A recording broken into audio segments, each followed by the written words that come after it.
State Asigi square kilometer lishing taruk chatred marifutara mangadi uwa amasung Umang-Wamang Saruk Oiri haina Environment, Forest and Climate Change ke Minister of State Kirti Vardhan Singh na Rajya Sabha thamkhre ngasi chathakiba Rajya Sabha ki section da Minister Kirti Vardhan Singh na pikiba information adugi matung inna Forest Survey of India na ikon ko na phone ki bakumja English ni kunhumdoi ki India State of Forest Report ki matung inna Manipuri ge apunba square kilometer lishing nithoi chahum kuntaret asigi manungda square kilometer lishing taruk chatred marifutara mangadi uwa amadi Umang-Wamang Saruk Oiri masida square kilometer lishing taruk chamanga marifu mangana Umang-Wamang Saruk Oiraga square kilometer chani subna mapanti uwa na kupshinba mafam sing oiri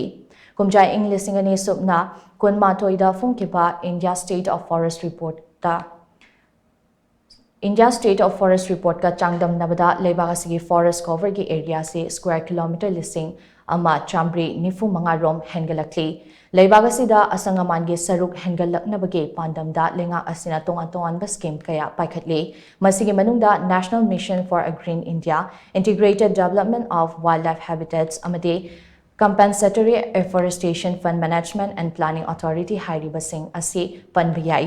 masigi mathakta lebak asigi mipom khudingmak na upambi amamam